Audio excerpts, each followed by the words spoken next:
بسم الله الرحمن الرحيم Excel sida loo sameeyo ama loo qaabeeyo taariikhda ay tahay maanta ama taariikhda ay tahay maalinkaas aad waxa sameynaysid Excel aad ku sameynaysid iyo saacadda inta ay tahay waqtigaas sida loo sameeyo Excel ayuu maanta cashar ku saabsan yahay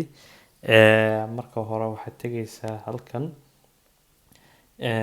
waxaad ku qoraysaa waxaan leenahay tokens totum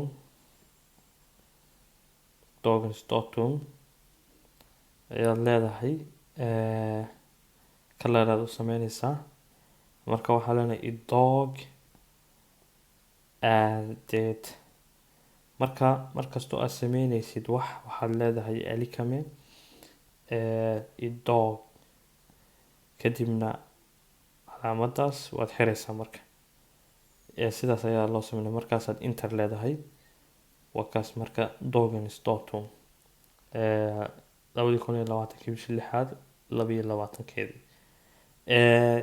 tdens isagana si loo sameeyo waqtiga saacadaas aad joogtid waxaad leedahay new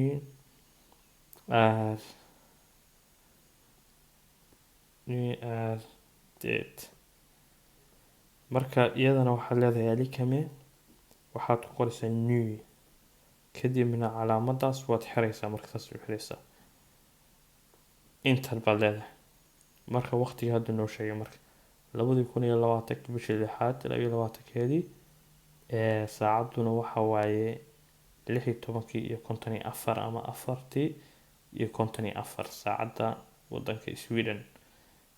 aad baa u mahadsantihiin sida loo sameeyo